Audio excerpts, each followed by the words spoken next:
Tout le monde a une chose à expliquer. Une histoire, une aventure, ses peines ou joies. Aujourd'hui, je vais vous raconter comment j'ai rencontré mon meilleur ami Monsieur Job, le lapin. Bonjour, bonsoir, je m'appelle Sarah. Je suis contente de vous raconter mon histoire.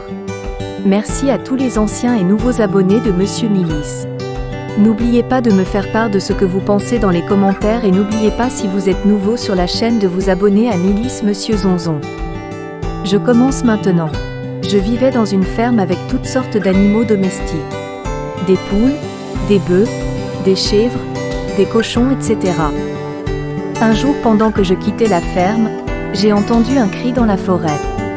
Ce cri paraissait étrange, car il ressemblait à quelqu'un qui appelle au secours. Je me suis précipitée pour aller voir. Arrivé dans la forêt, j'ai vu un gentil lapin qui s'était égaré et ne trouvait pas le chemin du retour. Je lui proposais de l'aider, quand il acceptait avec joie. Tout de suite on prenait le chemin qui menait à la sortie, car je connaissais très bien la forêt.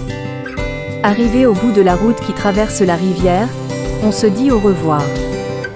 Quand je me suis retournée, j'ai vu qu'il s'agissait d'un lapin tout à fait différent, car il était magique. J'étais stupéfaite. Il me dit « Veux-tu être mon ami ?» Je lui ai dit « J'en serais ravie. » D'ailleurs je n'avais pas encore d'amis, surtout un ami magique comme lui. On était contents et on rebroussait chemin pour la ferme.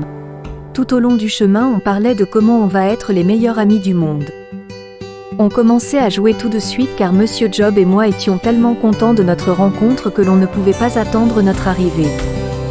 Un jour, pendant qu'on jouait dans la prairie, il me dit « Je vais te montrer mon pouvoir parce que tu es mon ami. » Il m'a touché dans les doigts et me fait devenir plus jolie et plus jeune au point que même les animaux de la ferme étaient jaloux de ma beauté.